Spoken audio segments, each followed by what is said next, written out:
نستعينه ونستغفره ونؤمن به ونتوكل عليه ونعوذ بالله من شرور أنفسنا ومن سيئات أعمالنا من يهده الله فلا مضل له ومن يضلله فلا هادي له ونشهد أن لا إله إلا الله وحده لا شريك له ونشهد أن سيدنا ومولانا وحبيبنا وشفيعنا محمدا عبده ورسوله أرسله إلى الناس كافة بشيرا ونذيرا وداعيا إلى الله بإذنه وسراجا منيرا صلى الله تعالى عليه وعلى آله وصحبه وبارك وسلم تسليما كثيرا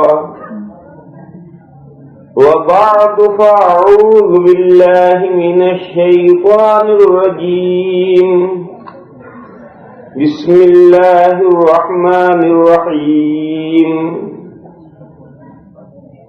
إن الله يأمر بالعدل والإحسان وإيتاء ذي القربى وينهى عن الفحشاء والمنكر والبغي يعظكم لعلكم تذكرون صدق الله مولانا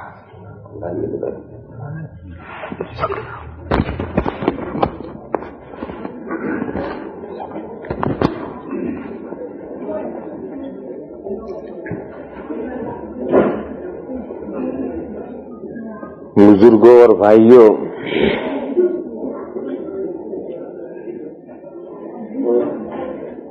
یہ قرآن کریم کی ایک آیت پاک ہے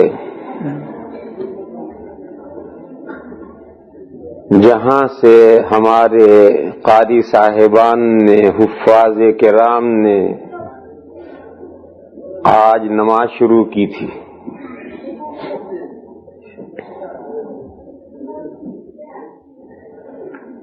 یہ چھوٹی سی آیت ہے لیکن نہایت جامع آیت ہے۔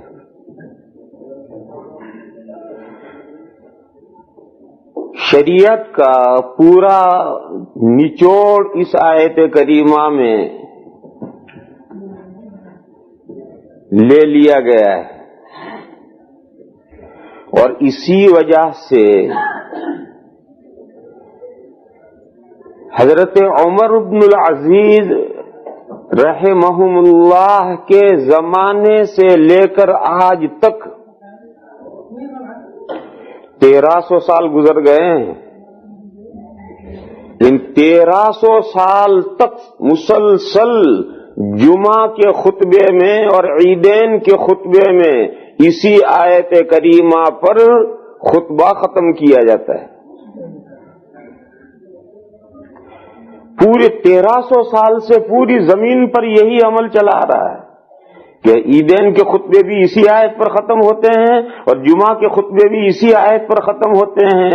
اس سے آپ اس آیت کریمہ کی اہمیت سمجھ سکتے ہیں۔ وہی تو وجہ ہے کہ آخر اس آیت کریمہ کو کیوں چوز کیا گیا ہے۔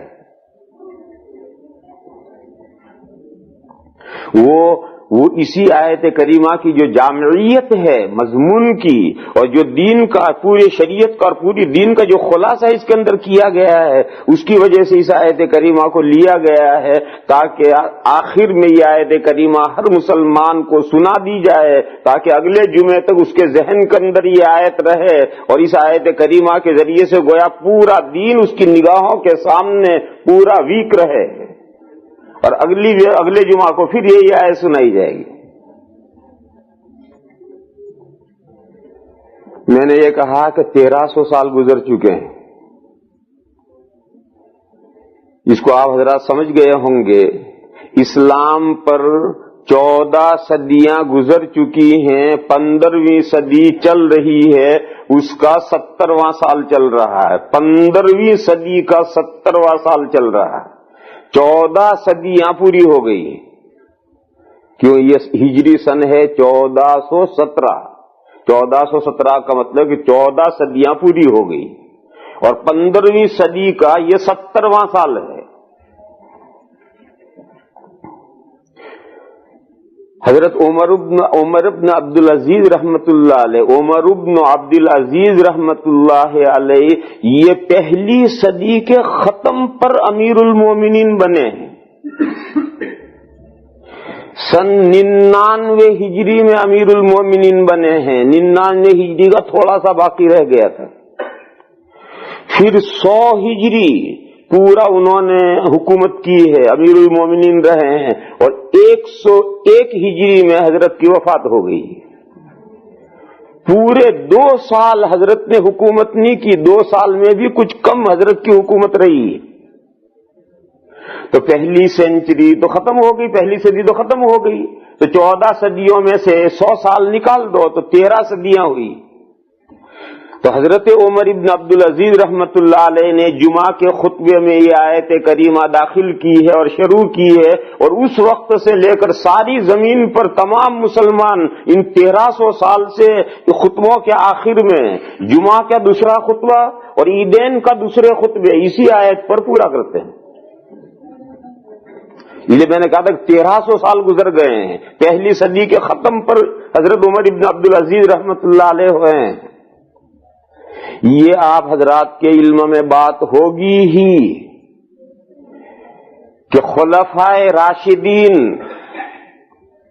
4 ہیں۔ اس کا مطلب کیا ہے؟ اس کا مطلب یہ نہیں ہے کہ خلفائے راشدین 4 ہی ہیں، ہی نہیں، خلفائے راشدین 4 ہیں، بس 4 ہی ہیں، 4 ہی ہیں نہیں، خلفائے راشدین 4 سے بھی زیادہ ہیں۔ سمجھو اس مضمون کو اچھی طریقے سے، خلفائے راشدین 4 ہی نہیں ہیں، وہ 4 سے بھی زیادہ ہیں۔ اور یہ جو مشہور ہے اور کہا جاتا ہے کہ خلفائے راشدین 4 ہیں، اس کا مطلب یہ ہے کہ حضور اکرم صلی اللہ تعالی علیہ وسلم کی دنیا سے تشریف بری کے بعد مسلسل یہ 4 حضرات آئے ہیں، اور تقریباً امت کا اس پر اتفاق ہے۔ ان 2 اعتبار سے یہ 4 خلفائے راشدین کہلاتے ہیں، ورنہ 5ویں خلیفہ راشد ہیں حضرت حسن رضی اللہ تعالی عنہ، حضرت حسن صاحبزادے حضرت علی کرم اللہ تعالی وجہہ کے صاحبزادے حضرت حسن رضی اللہ تعالی عنہ یہ 5ویں خلیفہ ہیں، اور انہوں نے 6 مہینے حکومت کی ہے، پھر 6 مہینے کے بعد وہ ریزائن ہو گئے اور انہوں نے استعفیٰ دے دیا حضرت معاویہ رضی اللہ تعالی عنہ کے حق میں۔ تو 5ویں تو متصل ہیں، لیکن ان کی خلافت کیونکہ بہت مختصر عارضی رہی تھی، ابھی استقرار نہیں ہوا تھا، اسٹیبلش نہیں ہوئی تھی، جماؤ نہیں ہوا تھا، اس لیے اسے عام طور پر گنتے نہیں، یہ 4 خلیفہ کہتے ہیں، ورنہ 5ویں خلیفہ تو حضرت حسن متصل ہیں۔ اور ایک حدیث شریف میں حضور اکرم صلی اللہ تعالی علیہ وسلم نے اس کی پیشین گوئی فرمائی ہے کہ الخلافت بعدی 30 سنۃ، حضور نے فرمایا کہ میرے بعد خلافت 30 سال تک رہے گی۔ یہ 30 سال پورے ہوتے ہیں حضرت حسن رضی اللہ تعالیٰ عنہ نے جو استعفیٰ دیا اور وہ خلافت سے دستبردار ہوئے ہیں، وہاں جا کر 30 سال پورے ہوتے ہیں۔ حضرت علی کرم اللہ تعالی وجہہ جو شہید ہوئے ہیں، اس وقت 30 سال پورے نہیں ہوئے تھے، 29 سال اور 6 مہینے ہوئے تھے۔ پھر حضرت حسن خلیفہ بنے اور 6 مہینے تک انہوں نے خلافت کی اور پھر ریزائن کر دی۔ تو 30 سال جو حدیث میں حضور نے فرمایا تھا کہ میرے بعد خلافت 30 سال رہے گی، وہ 30 سال حضرت حسن رضی اللہ تعالیٰ عنہ کے زمانے پر جا کر پورے ہوتے ہیں۔ لہذا حضرت حسن رضی اللہ تعالیٰ عنہ کا شمار خلفائے راشدین میں تو اس حدیث شریف کی روح سے پکی بات ہے، یقینی بات ہے۔ لیکن یہ جو امت میں مشہور ہے کہ خلفائے راشدین 4، تو وہ 4 اس اعتبار سے کہلاتے ہیں کہ وہ چاروں حضور کے بعد مسلسل متصل آئے ہیں اور وہ ان کی حکومتیں جمی ہوئی حکومتیں رہی ہیں، لمبے اچھے وقت تک رہی ہیں، اس اعتبار سے 4 کہتے ہیں، حضرت حسن کو نہیں گنتے۔ پھر 30 سال حضور کے بعد میں خلافت رہے گی، پھر قیامت تک پھر خلافت نہیں لوٹے گی؟ نہیں، وقتاً فوقتاً خلافتیں وجود میں آتی رہیں گی، وقتاً فوقتاً خلافتیں وجود میں آتی رہیں گی، اور زیادہ تر ملوکیت یعنی کنگڈم، حکومت شاہی چلے گی، زیادہ تر شاہی چلے گی، اور گاہے ماہے کبھی کبھی خلافتیں وجود میں آتی رہیں گی۔ چنانچہ پہلی صدی حضرت حسن کا زمانہ ختم ہو گیا تو خلافت ختم، اس کے بعد پھر ملوکیت شروع ہوئی، ہوتی رہی، چلتی رہی۔ حضرت معاویہ رضی اللہ تعالیٰ عنہ آئے، پھر ان کے لڑکے یزید آئے، پھر اس کے بعد آئے، پھر حضرت معاویہ کی اولاد ختم ہوئی تو مروان ابن الحکم آئے اور مروان ابن الحکم کی اولاد شروع ہوئی۔ مروان ابن الحکم کی اولاد میں مروان ابن الحکم خلیفہ بنا۔ جب وہ نہیں رہا تو اس کے بعد اس کے 4 لڑکے یکے بعد دیگرے خلیفہ بنے۔ سب سے بڑا لڑکا ہے عبد الملک ابن مروان، وہ خلیفہ بنا۔ پھر اس کے بعد میں ولید ابن مروان خلیفہ بنا۔ پھر اس کے بعد سلیمان ابن مروان کا نمبر آیا۔ ولید اور سلیمان کے بیچ میں حضرت عمر ابن عبدالعزیز رحمت اللہ علیہ جو اسی مروان کے خاندان ہی کے تھے، ان کو موقع مل گیا، وہ خلیفہ بنائے گئے بیچ میں۔ تو مروان کے جو 4 لڑکے بادشاہ ہیں، ان 4 لڑکوں کے بیچ میں 2 ادھر اور 2 ادھر، اور بیچ میں عمر ابن عبدالعزیز آئے ہیں، اور پوری امت نے تسلیم کیا ہے کہ حضرت عمر ابن عبدالعزیز خلیفہ راشد تھے، وہ بادشاہ نہیں تھے، وہ کنگ نہیں تھے، وہ خلیفہ راشد تھے۔ تو گویا 100 سال پر جا کر حضرت حسن پر خلافت بند ہوئی، پھر 100 سال پر جا کر خلیفہ آئے۔ اسی طریقے سے پھر قیامت تک وقتاً فوقتاً خلفائے راشدین پیدا ہوتے رہیں گے۔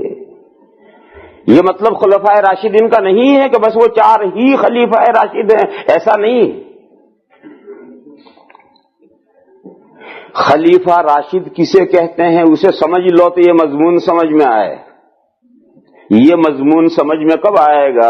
جبکہ آپ خلافت راشدہ کا مطلب سمجھیں گے تب یہ مضمون سمجھ میں آئے گا۔ خلافت کے معنی تو آپ حضرات جانتے ہیں، نیابت۔ خلیفہ کون کہلاتا ہے؟ ڈپیوٹی، نائب۔ تو خلافت یہ مختصر لفظ ہے، شارٹ لفظ ہے، پورا لفظ ہے خلافت علی منہاج النبوہ، یہ ہے پورا لفظ ہے۔ یعنی وہ خلیفہ جو حضور کے طریقے پر حکومت کرے گا وہ خلیفہ راشد ہے۔ یہ خلافت کا مطلب ہے جو حضور کا طریقہ تھا. حضور نے جس طرح سے حکومت کی ہے، جو طریقہ حضور کا حکومت کرنے کا طریقہ تھا، اسی طریقے پر جو حضرات حکومت کریں گے وہ بادشاہ نہیں ہیں، وہ خلفاء ہیں، حضور کے خلفاء ہیں، اور وہ خلافت ان کی خلافت راشدہ ہے. تو خلافت کے معنی ہے خلافت علی منہاج النبوہ، نبوت کے انداز پر، نبوت کے مینر پر، نبوت کے طریقے پر، نبوت کی روش پر. نبوت حضور نے جس انداز پر حکومت کی ہے اس انداز پر حکومت کرنے والے جتنے حضرات ہیں وہ سب خلفاء راشدین ہیں. حضور کا خلافت کا کیا انداز تھا؟ یہ بہت لمبا موضوع ہے، اتنا لمبا موضوع ہے کہ ایک موٹی ضخیم کتاب کا موضوع ہے، اسے مختصر وقت میں نہیں سمجھایا جا سکتا. لیکن اگر ساری دیگ کا پلاؤ کی ساری دیگ کو سمجھنا ہو تو چند چاولوں سے بھی سمجھ میں آ جاتا ہے کہ دیگ کیسی پکی ہے. تو ایک دو مثالوں کے ذریعے سے بھی آپ سمجھ سکتے ہیں. سارا مضمون نہیں سمجھا جا سکتا کہ حضور کے حکومت کرنے کا انداز کیا تھا. یہ تو بہت لمبا موضوع ہے، مضمون ہے، مگر ایک تھوڑا بہت سمجھنے کے قریب ہونے کے لیے آپ سمجھیں کہ حضور اکرم صلی اللہ تعالی علیہ وسلم کی زندگی کا ہم مطالعہ کرتے ہیں تو جو سب سے پہلی چیز ہمارے سامنے آتی ہے وہ یہ آتی ہے کہ حضور اکرم صلی اللہ تعالی علیہ وسلم حکومت کے مال کو اپنے ہاتھ میں امانت سمجھتے تھے، مالک نہیں سمجھتے تھے. حضور اپنے آپ کو مالک نہیں سمجھتے تھے حکومت کے مال کے، اپنے آپ کو امانت دار امین سمجھتے تھے، جیسے کسی کے پاس کوئی امانت رکھی گئی ہو. حضور حکومت کے سارے مال کو اپنے ہاتھ میں امانت سمجھتے تھے، اور حکومت کے مال میں سے ایک نیا پیسہ حضور نے اپنی ذات پر خرچ نہیں کیا. اپنا سب کچھ تو لٹا دیا، قوم پر اپنا سب کچھ تو لٹا دیا، قرضے لے لے کر کے مسلمانوں کو خرچ کیا. باقی جو گورنمنٹ کا مال تھا، بیت المال خزانہ، اس میں سے ایک نیا پیسہ حضور نے اپنی ذات پر یا اپنے متعلقین پر خرچ نہیں کیا. آپ حضور کی سیرت پڑھیں گے تو پورا یہی سمجھ میں آئے گا. اچھا، پھر جو گورنمنٹ کا پیسہ ہے اس گورنمنٹ کے پیسے میں من مانی کریں، جس کو چاہے اتنا دے دیا، جس کو چاہے اتنا دے دیا، جس کو چاہے کم دیا، کسی کو نہیں. حضور پوری امانت دار، اپنے آپ کو امانت داری کے ساتھ کرتے تھے. جس کا جتنا حق ہے بس حق کے مطابق اس کو پہنچے گا. لوگوں نے ایک لطیفہ بنایا ہے، وہ لطیفہ ہے تو لطیفہ ہی، مذاق جیسی بات ہے، لیکن اس سے مسئلہ سمجھنے میں مدد ملے گی. ایک بزرگ کے یہاں مجلس بیٹھی ہوئی تھی اور کوئی عقیدت مند مرید کوئی ہدیہ لایا، مٹھائی لایا، فروٹ لایا مثال کے طور پر، اور وہ ہدیہ پیش کیا اس نے، لا کر لے لیا. ان بزرگ نے وہ ہدیہ لے لیا تو مجلس میں سے ایک صاحب بولے الہدایا مشترکتن. ایک حدیث ہے، وہ حدیث انہوں نے سنائی کہ جو گفٹ آئے اس میں سب کا حق ہے. یہ حدیث شریف ہے، الہدایا مشترکتن، گفٹ میں سب کا حق ہے.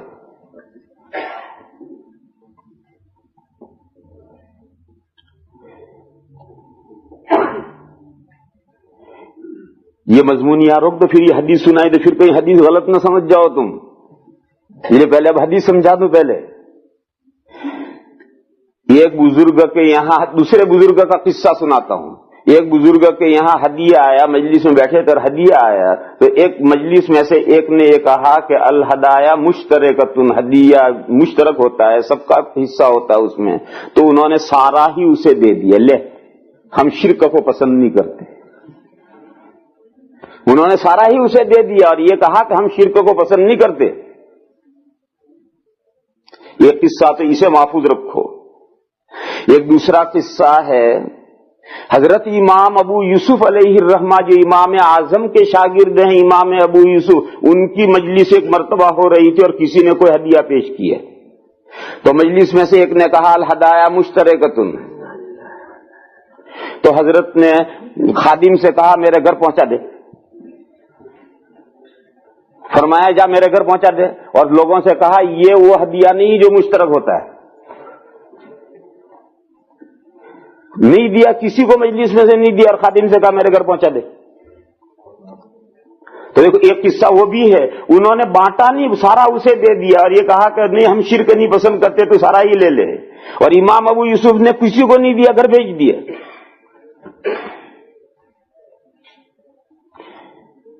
علماء کرام نے کہا کہ یہ فقیہ ہیں، امام ابو یوسف فقیہ ہیں، اگر امام ابو یوسف علیہ الرحمہ اس کے کہنے پر یہ ہدیہ سب میں بانٹ دیتے مسئلہ بن جاتا،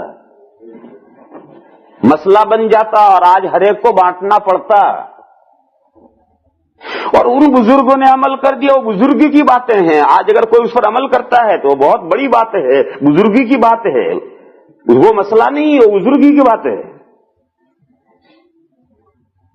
تو بزرگ کا جو عمل تھا وہ ان کے شایع نشان تھا، اور آج اس پر کوئی عمل کرے تو واہ واہ، وہ تو بزرگانہ بات ہے، اور امام ابو یوسف نے نہیں بانٹا، وہ بانٹتے تو مسئلہ بنتا اور ہر مسلمان کو اس پر عمل کرنا پڑتا ہے۔ اصل کیا ہے حدیث شریف کا اصل معنی یہ ہے کہ ہدیے دو قسم کے ہیں، ہدیے دو قسم کے ہیں، ایک ہدیے وہ ہیں جو فوری استعمال کرنے کے قابل ہوتے ہیں، اور ایک ایسے ہدیے نہیں ہوتے ہیں، مخصوص ہدیے ہوتے ہیں۔ مثلا میں مثال دوں، ایک صاحب میر مجلس ہیں، لوگ بیٹھے ہوئے ہیں اور کسی نے مٹھائی پیش کی،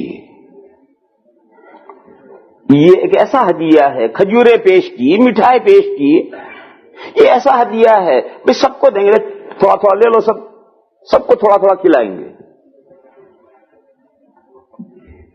کیوں یہ فوری استعمال کرنے کی چیز ہے۔ اور بیٹھے ہوئے ہیں اور میر مجلس کی خدمت میں کسی نے 50 پاؤنڈ ہدیہ پیش کیا، تو وہ ٹکڑے کر کے پاؤنڈ بنا کر لو، ایک ایک پاؤنڈ لے لو، نہیں وہ ایک ایک پاؤنڈ نہیں دیا جائے گا، وہ تو اٹھا کے جیب میں رکھ لیں گے، کیونکہ یہ پاؤنڈ فوری استعمال کرنے کی چیز نہیں ہے۔ بیٹھے ہوئے ہیں، کسی نے آ کے قلم پیش کیا، اب وہ قلم کے اس کی ایک نیب لے کے اڑ رہا اور ایک اس کا دوسرا لے کے اڑ رہا، نہیں یہ اسے فوری استعمال ہوگا، نیب لے کے رکھ لیں گے۔ تو الہدایہ مشترک اتنی خاص جگہ پر ہے کہ وہ ہدیے اور وہ گفٹ سے جو مجلس میں عام طور پر کھانے پینے کی چیزیں اور استعمال کی چیزیں ہوتی ہیں، وہ مجلس میں آئیں تو اہل مجلس کا حق ہے کہ سب کا منہ مٹھا کر کیا جائے۔ یہ مطلب ہے اس حدیث کا کہ ایسا ہدیہ آئے جو فوری استعمال کرنے کی چیز ہو اور فوری کھانے پینے کی چیز قبیل کی چیزیں ہوں، تو اہل مجلس میں سب کا منہ میٹھا کرنا چاہیے۔ سارا مجلس میں بانٹ دینا ضروری نہیں ہے، سارا مجلس میں بانٹ دینا ضروری نہیں ہے۔ مٹھائی کا ڈبہ آیا تو سارا گھر نہیں بھیجنا چاہیے، کھولو اور ایک ایک ٹکڑا سب لے لو، سب نے ایک ایک ٹکڑا لے لیا، اب باقی ڈبہ بند کر ادھر بھیج دو، اس کو کہتے ہیں منہ میٹھا کیا۔ تو وہ سارا ڈبہ تقسیم نہیں ہو جائے گا، اس ڈبے میں سے سب کا منہ میٹھا کیا جائے گا۔ یہ اس حدیث شریف کا مطلب الہدایہ مشترکۃ کا۔ اور وہ ہدایہ جو فوری استعمال کرنے کے نہیں ہیں ان کو یہ حدیث شامل نہیں ہے۔ یہ مطلب متعین کیا امام ابو یوسف کا عمل اور وہ بزرگ کا عمل، ان دونوں نے مل کر کے حدیث کا یہ مطلب متعین کیا۔ تو خیر یہ تو بات دوسری طرف چلی گئی، میں تو اصل وہ پہلا قصہ سنا رہا تھا کہ ایک بزرگ تشریف فرما تھے اور کوئی ہدیہ آیا تو کسی نے کہا کہ حضور الہدایہ مشترکۃ، تو انہوں نے کہا ٹھیک ہے بالکل سب کا حق ہے، بولو کیسے بانٹوں، اللہ میاں والی تقسیم کروں یا حضور اکرم صلی اللہ تعالی علیہ وسلم والی تقسیم کروں؟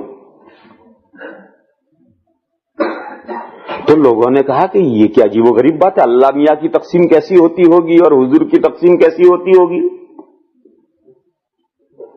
تو لوگوں نے یہ سوچا کہ بہرحال اللہ تو بہت بڑی ہستی ہے، ان کا تو کیا، ہم لوگوں نے یہ کہا کہ حضور والی تقسیم کیجئے۔ تو انہوں نے کہا بالکل ٹھیک ہے، لاؤ ترازو لاؤ۔ ترازو لائے، گنو آدمی کتنے، آدمی گنے کہ 10 آدمی ہیں، تولو مٹھائی کتنی ہے، معلوم ہوا کہ 1 کلو ہے، تو ایک کے حصے میں 100 گرام آتی ہے، ترازو لے کر کے اٹھا کر کے ہر ایک کو 100 گرام تول کے 100 گرام تول کے سب کو مساوی تقسیم کر دی۔ تو سب نے دیکھا کہ حضور والی تقسیم تو ہو گئی، تو اب لوگوں نے سوچا کہ اللہ میاں والی تقسیم کیسی ہوتی ہے بھی دیکھنی چاہیے۔ تو لوگوں نے درخواست کی کہ حضرت اللہ میاں کی تقسیم کیسی ہوتی ہے وہ کر کے دکھائیے۔ کہا واپس لاؤ، ڈبے میں جمع کر دو۔ کیوں نہ سب نے حصے واپس کر دیے ڈبے میں، پھر سارا کلو اکٹھا ہو گیا۔ اب انہوں نے نظر ڈالی ہے اور اس کو بلا کر ایک مٹھی بھر کے اسے دی ہے، پھر آگے نظر گھما کر کے اس سے بلایا اور ایک مٹھی بھر کے اسے دی، اور آگے ایک کو بلا کر سارا ڈبا اسے دے دیا اور باقی سب کو انگوٹھا دکھا دیا۔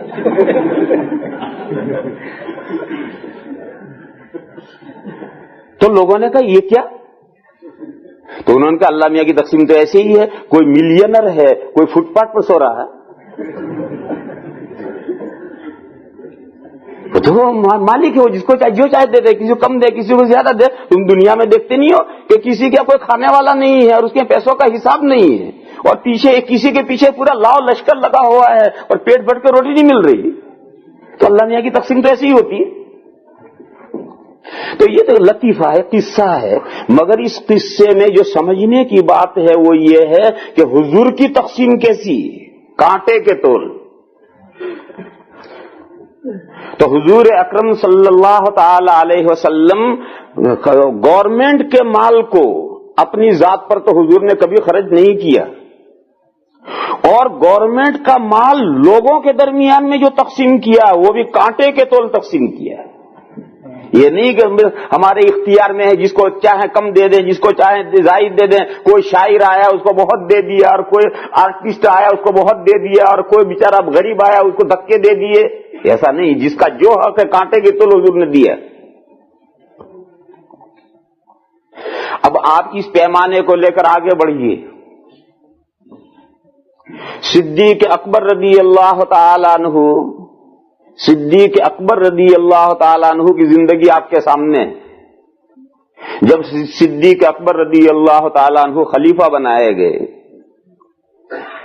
حضور کی وفات ہو گئی، حضرت صدیق اکبر خلیفہ بنائے گئے، چند دنوں تک تو بہت غم کا دور رہا، پھر اس کے بعد میں جب حالات ذرا ٹھہرے اور کام شروع ہوا، تو ایک دن حضرت ابو بکر صدیق رضی اللہ تعالیٰ عنہ جو امیر المومنین ہیں، وہ سر پر کپڑوں کا گٹھڑ اٹھا کر کے مارکیٹ جا رہے ہیں۔ اس زمانے میں مارکیٹ ویسا نہیں لگتا تھا جیسا آج کل ہوتا ہے، ایسا یہ طریقہ اس زمانے میں نہیں تھا کہ ایک مستقل بازار ہے اور وہاں دکانیں ہیں اور اسی میں سامان ہے اور وہیں رہتا ہے، اور شام کو بند کر کے چابی لے کر گھر آ جاؤ، صبح جا کر دکان کھول دو۔ یہ طریقہ اس زمانے میں نہیں تھا۔ اس زمانے میں مارکیٹ کا طریقہ ویسا تھا جیسا پینٹیں لگتی ہیں اپنے ہندوستان پاکستان میں۔ ہفتے میں ایک دن کسی جگہ پینٹ لگتی ہے تو سب تاجر اپنا مال اٹھا کر لائیں گے، میدان میں بچھا کر ساری دکان لگا دیں گے، دن بھر کاروبار کریں گے اور شام کو اٹھا کر سامان لے کر چلے جائیں گے۔ یہ طریقہ حضور کے زمانے میں مارکیٹ لگنے کا تھا۔ کوئی دکانیں نہیں تھی، ایک میدان ہوتا تھا، اسی میدان میں جہاں عید کی نماز حضور پڑھتے تھے اسی عید کے میدان میں مارکیٹ لگتا تھا روزانہ، اور لوگ اپنا اپنا سامان لے کر کے آ کر کے اپنی اپنے ٹھیوں پر دکانیں کھول دیتے تھے، بچھا دیتے تھے، دن بھر کاروبار، شام کو سامان اٹھا کر چلے گئے۔ تو حضرت ابو بکر صدیق رضی اللہ تعالی عنہ خلیفہ بننے سے پہلے کپڑے کے تاجر تھے، مرچنٹ تھے، کپڑے کا کاروبار تھا، کپڑا بیچتے تھے حضرت۔ تو وہی گھر سے اٹھا کر کے بازار میں جا کر کپڑا پھیلا کر دکان لگا دی، دن بھر کاروبار کریں گے، شام کو لپیٹ کر کپڑا لے کر آ گئے۔ یہی طریقہ اس زمانے میں مارکیٹ کا تھا۔ تو حضرت صدیق اکبر رضی اللہ تعالی عنہ کپڑا کا گٹھڑ اٹھا کر جا رہے ہیں، راستے میں دو صحابی ملے، حضرت عمر فاروق رضی اللہ عنہ اور حضرت ابو عبیدہ بن الجراح رضی اللہ تعالی عنہ، یہ دو صحابی ملے۔ حضرت عمر نے پوچھا حضرت کہاں جا رہے؟ تو ابو بکر صدیق رضی اللہ تعالیٰ عنہ نے کہا بھائی دکان کھولوں گا، مارکیٹ میں جا کر دکان لگاؤں گا۔ تو حضرت عمر نے کہا جناب آپ دکان لگائیں گے تو یہ حکومت کون چلائے گا؟ اور یہ ملت کا لگام جو آپ نے سنبھالی ہے، خلافت آپ کو خلیفہ بنایا گیا ہے، تو یہ حکومت مسلمانوں کی نظام کیسے چلے گا آپ دکان لے کر بیٹھیں گے؟ تو حضرت ابو بکر کہنے لگے عمر پھر میرے بچے کیا کھائیں گے؟ دیکھو ان سے بڑا کوئی توکل نہیں کر سکتا ہے، اللہ کے رسول کے بعد نمبر 2 متوکل حضرت صدیق اکبر ہیں۔ انہوں نے یہ جملہ کہا کہ عمر تم کیا کہہ رہے ہو، اگر میں دکان نہیں کروں میرے بچے کیا کھائیں گے؟ حضرت عمر نے یہ کہا کہ اس مسئلے کو ہم سوچیں گے کہ آپ کے بچے کیا کھائیں گے، اس مسئلے کو ہم سوچیں گے، باقی اب آپ دکان نہیں کریں گے، آپ دکان پر بیٹھیں گے تو یہ ملت کی جو ذمہ داری آپ کو سونپی گئی ہے ذمہ داری کیسے پوری ہوگی؟ واپس لوٹیے، اب آپ کی دکان نہیں کھولیں گے آپ، رہا ہے کہ آپ کے بچے کیا کھائیں گے یہ ہم سوچیں گے۔ صدیق اکبر گھر واپس آئے، گھر لا کر کپڑوں کا گٹھا رکھ دیا، اور ان دونوں صحابی بہت بڑے 2 صحابی حضرت فاروق اعظم عمر فاروق رضی اللہ تعالیٰ عنہ کو تو آپ جانتے ہی ہیں، اور حضرت ابو عبیدہ بن الجراح یہ امین هذه الامت، حضور نے ان کو یہ خطاب دیا ہے کہ اس امت کے وہ امین ہیں، اور حضرت فاروق اعظم رضی اللہ تعالی عنہ کے زمانے میں جتنی جنگیں ہوئی ہیں ان تمام کے بچے کیا کھائیں گے؟ یہ مسئلہ مشورے میں آیا ہے، مشورے میں صحابہ نے یہ طے کیا کہ ان کو حکومت سے تنخواہ دینی چاہیے تاکہ ان کے بچوں کا گزارا چلے، اور صحابہ نے طے کر دیا کہ حکومت سے ان کو تنخواہ ملے گی۔ صدیق اکبر رضی اللہ تعالیٰ عنہ سے پوچھا گیا کہ آپ کا کتنا خرچ ہے گھر کا؟ تو انہوں نے اپنے گھر کا خرچ بتایا، اپنی فیملی کا بہت تنگی کے ساتھ جو خرچ ہو سکتا ہے گھر چل سکتا ہے وہ بتایا، اور ان تمام صحابہ نے اتنی تنخواہ ان کی مقرر کر دی۔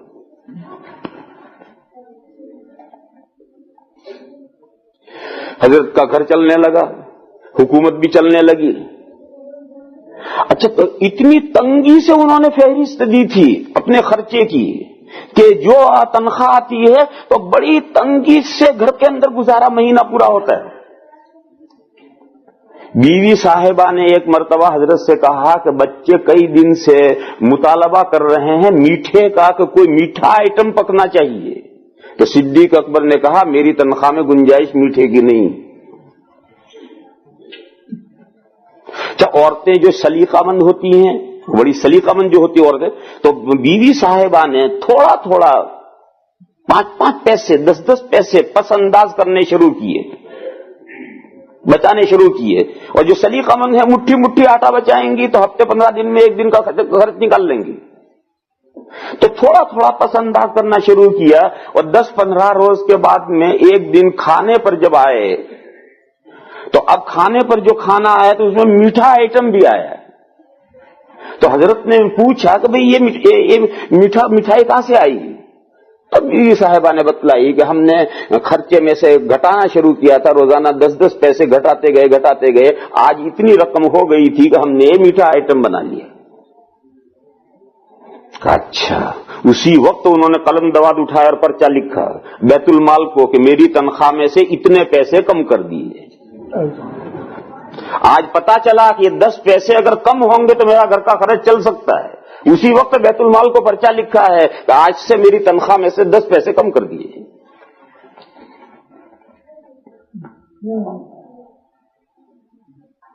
دیکھو یہ ہے وہ خلافت علی منہاج النبوہ، چلتا رہا۔ فاروق اعظم رضی اللہ تعالی عنہ کا دور خلافت آیا ہے، فاروق اعظم رضی اللہ تعالی عنہ نے تو یہ تنخواہ بھی نہیں لی کبھی، یہ جتنی صدیق اکبر نے تنخواہ لی وہ تنخواہ بھی فاروق اعظم نے بیت المال سے نہیں لی، اور کیسے زندگی گزاری ہے جانتے ہو؟ ایک مرتبہ جب حضرت خلیفہ تھے اور آدھی دنیا پر ان کی حکومت تھی، حضرت فاروق اعظم کی حکومت آدھی دنیا پر، اس وقت کی آدھی دنیا پر ان کی حکومت تھی. اس وقت حضرت تشریف لے گئے تھے، عمرے کے لیے تشریف لے جا رہے. راستے میں قافلہ رکا، رات کے پچھلے حصے میں سب سو گئے. صبح آنکھ کھلی تو حضرت کو غسل کی ضرورت پیش آ گئی. اتفاق ہوتا ہے. حضرت نے غسل فرمایا اور جو لنگی پہن رکھی تھی اس لنگی کو دھویا. اور وہ جو اس زمانے میں ایک چادر اوڑھی جاتی تھی اور ایک لنگی باندھی جاتی تھی، کرتے ارتوں کا رواج زیادہ نہیں تھا. تو وہ جو چادر اوڑھنے کی وہ تو پہن لی، نہا کر اسے پہن لی، اور وہ لنگی دھو کر، کیونکہ وہ ناپاک تھی تو دھو کر اسے سکھایا. فجر ہو گئی، صبح کا وقت ہو گیا، تمام ساتھی وضو کر کے نماز پڑھنے کے لیے تیار ہو گئے. نماز کا وقت ہو گیا، امیر المومنین نماز پڑھانے ابھی تشریف نہیں لا رہے. بہت دیر ہوئی نہیں آئے تو حضرت عمرو بن العاص رضی اللہ تعالیٰ عنہ ایک بڑے صحابی ہیں، وہ دیکھنے کے لیے گئے کہ کیا بات ہے امیر المومنین کیوں اب تک نہیں آئے. تو دیکھا کہ حضرت ایک لنگی چادر باندھے ننگے بیٹھے ہیں، لنگی تو باندھ رکھی ہے بیٹھے ہیں. تو ان کا حضرت نماز کا وقت ہو گیا. ان کو بھائی نماز کا وقت تو ہو گیا مگر میری لنگی یہ سوکھ رہی ہے، یہ ذرا ہلکی ہو جائے، ایک دم تو پوری سوکھے گی نہیں مگر ذرا ہلکی پڑ جائے تو میں پہن کر آتا ہوں. تو عمرو بن العاص نے کہا کہ حضرت آپ کے پاس دوسری لنگی نہیں ہے؟ تو کہنے لگے تیری ماں مرے، عربوں کے پاس میں 2 لنگیاں کب سے ہونے لگی. فرمایا تیری ماں مرے، عربوں کے پاس 2 لنگیاں کب ہوتی تھی.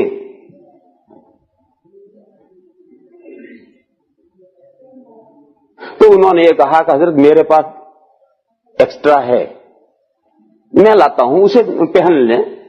اور وہ جلدی دوڑے گئے، اپنے سامان میں سے جو زائد لنگی تھی وہ لا کر حضرت کو دی.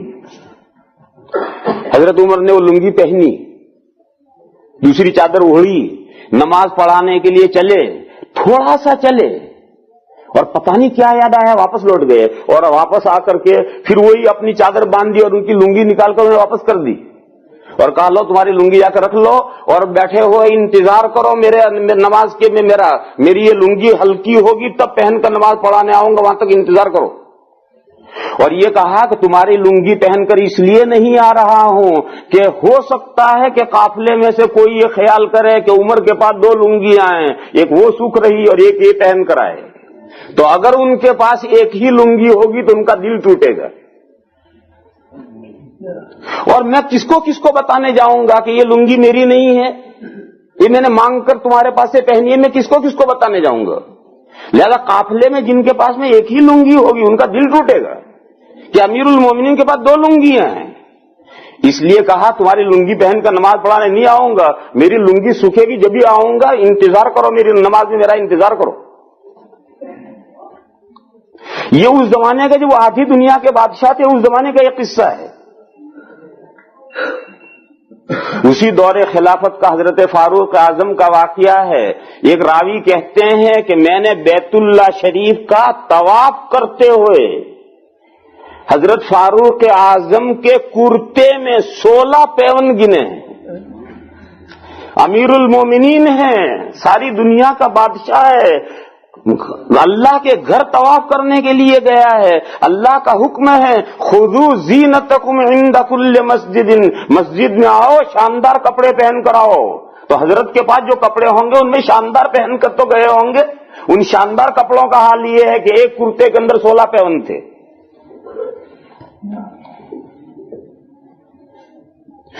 ایسی زندگیاں انہوں نے گزاری ہیں. حکومت سے انہوں نے وہ حضرت صدیق اکبر نے جتنا لیا تھا وہ بھی نہیں لیا. حضرت صدیق اکبر رضی اللہ تعالیٰ عنہ کا تو خاندان چھوٹا تھا. حضرت فاروق اعظم کا خاندان بہت بڑا تھا. 16 تو لڑکے تھے حضرت فاروق اعظم کے، 16 لڑکے تھے حضرت فاروق اعظم کے. اور لڑکیاں اللہ جانے کتنی ہوں گی، کیونکہ عرب لڑکیوں کو نہیں بتایا کرتے. عربوں کے یہاں پردے کا اتنا اہتمام ہے کہ اگر آپ کسی سے پوچھو کم اولادوں کا، تمہارے کتنے بچے ہیں، تو صرف بیٹوں کو بتائے گا، لڑکیوں کو نہیں بتائے، کبھی نہیں بتائے گا. تو بے حیائی کی بات ہے کہ آدمی اپنی لڑکیاں بتا دے کہ میری 3 لڑکیاں ہیں. عرب کی غیرت اسے برداشت نہیں کرتی. اور ہم اجمی پوچھے تمہارے کتنے بچے ہیں تو لڑکے لڑکی پوتے پوتیاں سب بتا دے گا. یہ سب ہمارے اجمیوں کا مزاج ہے، عربوں کا یہ مزاج نہیں ہے. عرب بہت غیرت مند، اگر اس سے پوچھو کم اولادوں کا تو صرف لڑکے بتائے گا، لڑکیوں کو بتائے گا ہی نہیں.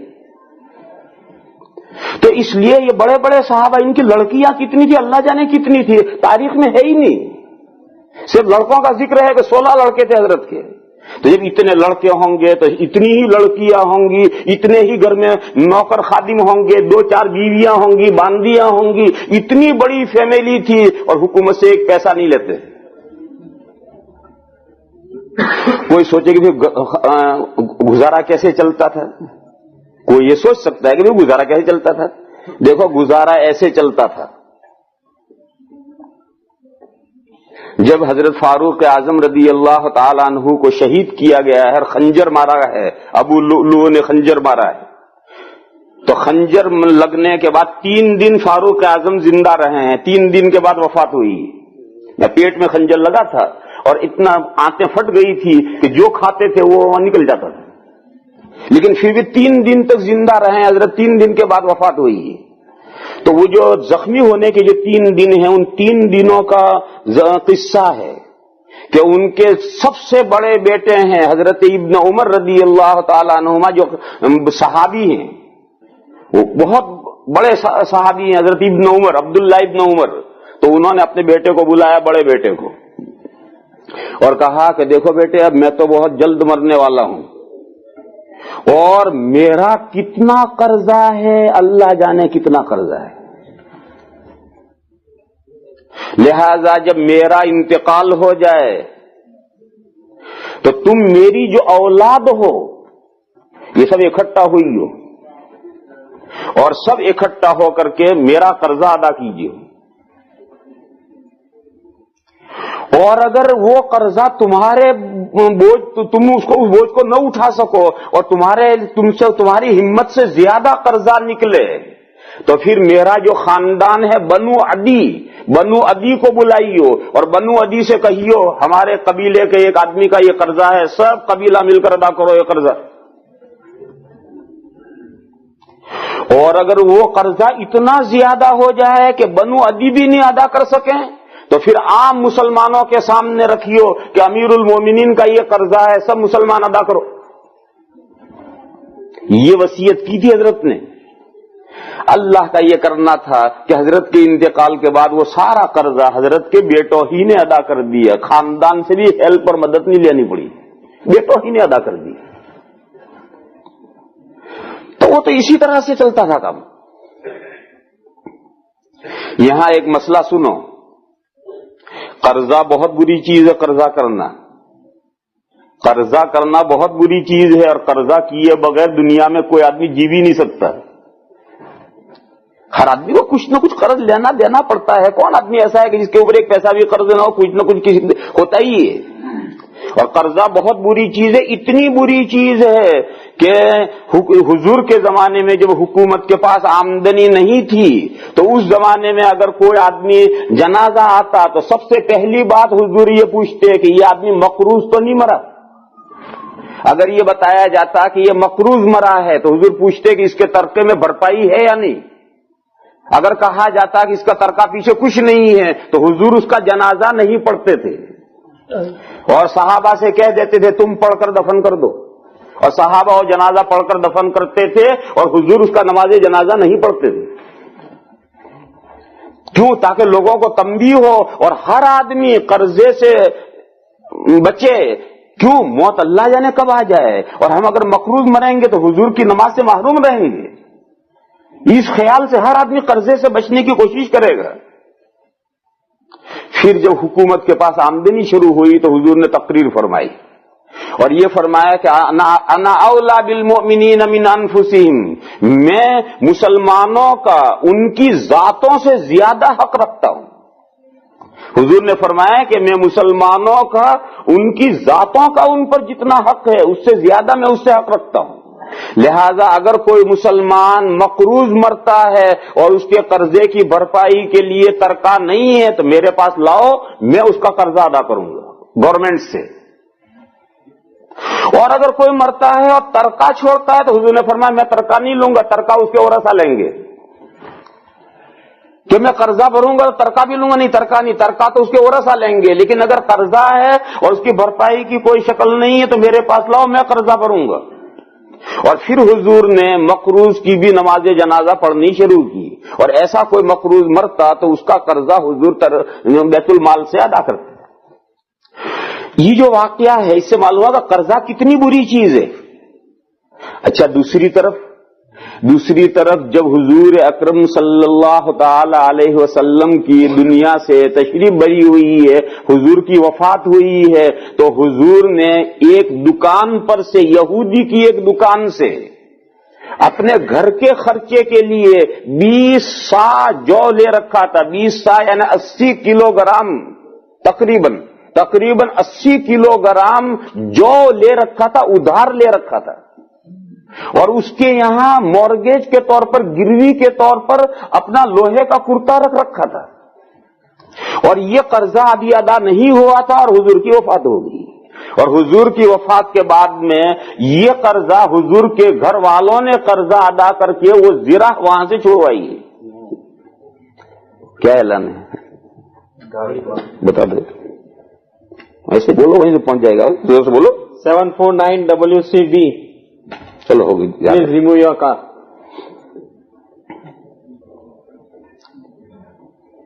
تو ایک طرف تو قرضے کا اتنا برا، اور ایک طرف حضور کی وفات ہوئی، اس وقت حضور مقروض تھے۔ اور میں نے کہا کہ قرضہ بہت بری چیز ہے۔ حدیث شریف میں یہ ہے کہ ان نفس المؤمن معلق بدینہ، مسلمان کی روح اگر مقروض مرتا ہے تو قرضے میں پھنسی رہتی ہے۔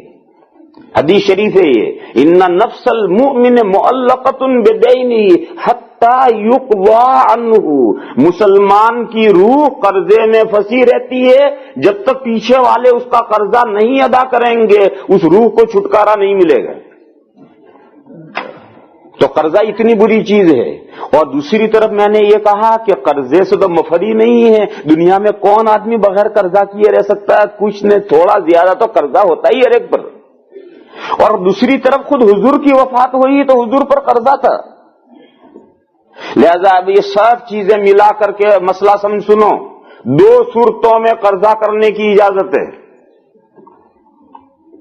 یا تو آپ کی پراپرٹی میں بھرپائی ہو قرضے کی، آپ کے پاس جو پراپرٹی ہے، مکان ہے، زمین ہے، دکان ہے، سامان ہے، یہ جو ترکہ ہے، پراپرٹی ہے، مالیت ہے، اس میں جو ترکے کی اگر بھرپائی ہے تو اس بھرپائی کے بقدر آپ قرضہ کر سکتے ہیں، کیونکہ مرنے کے بعد میں اگر قرضہ ہے تو سب سے پہلے آپ کے ترکے میں سے وہ قرضہ ادا ہوگا۔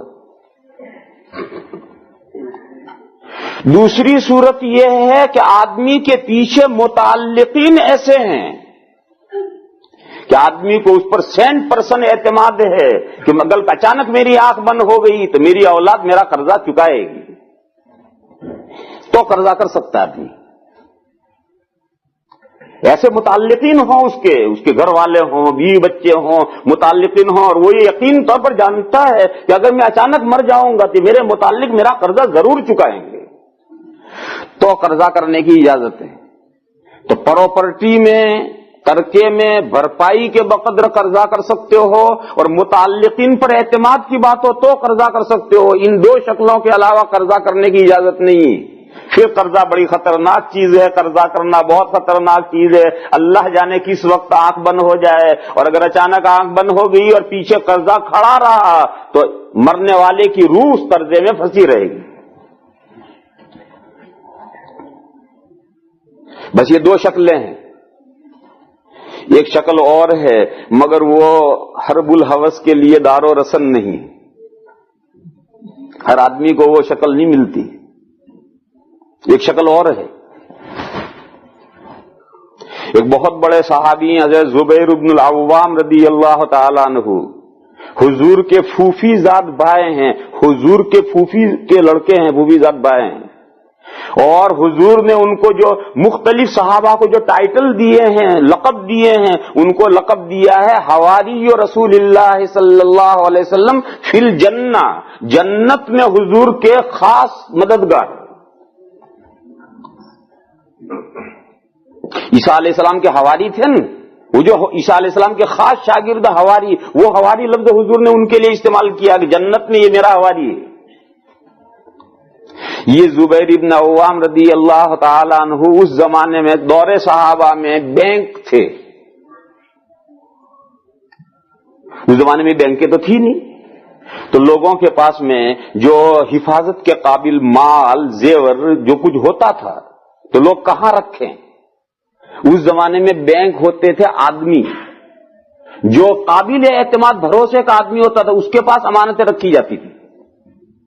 یاد ہے آپ کو اسلام سے پہلے، یعنی حضور کو نبوت ملی اس سے پہلے مکہ مکرمہ میں مکہ والوں کی بینک حضور کی ذات تھی، اور سارے مکہ کے کفار اپنی قابل حفاظت چیزیں حضور کے پاس امانتیں لا کر رکھتے تھے۔ اور اتنا اعتماد مکہ والوں کو تھا کہ اسلام سے پہلے، نبوت سے پہلے ان مکہ والوں نے حضور کو امین کا لقب دے رکھا تھا، اور حضور نے اس کا کتنا پاس و لحاظ کیا ہے۔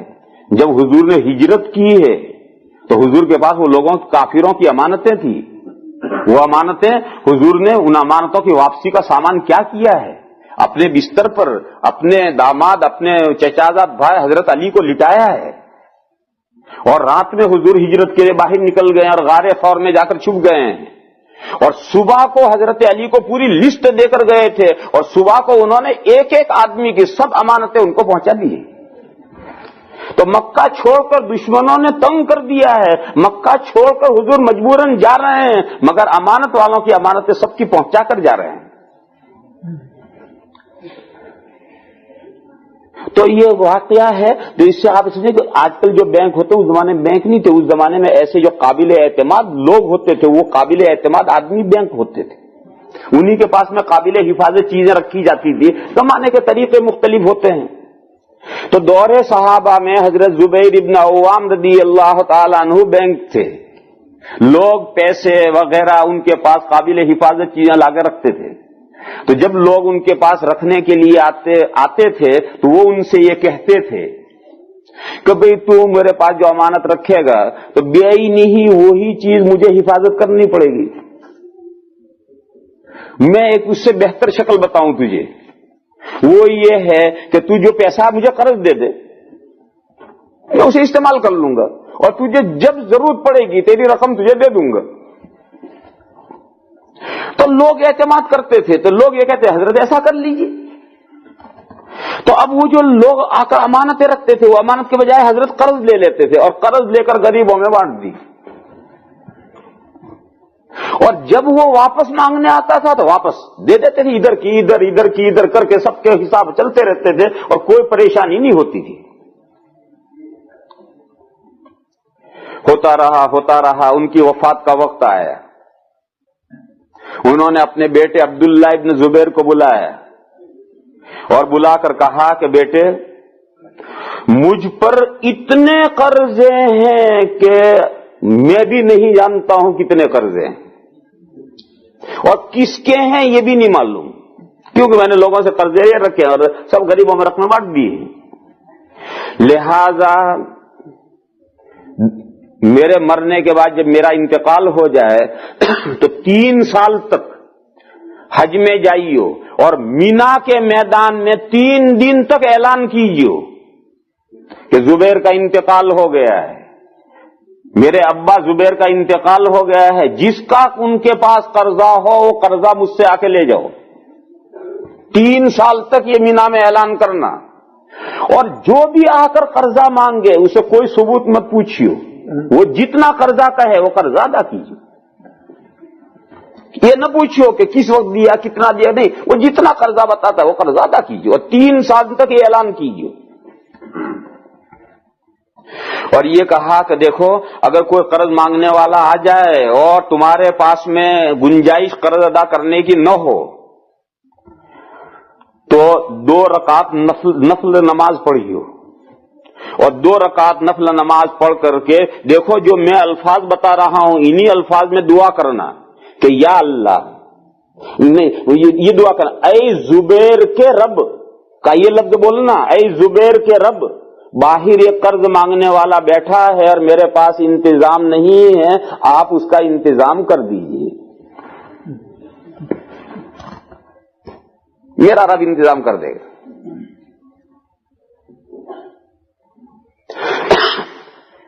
خیر انتقال ہو گیا حضرت کا،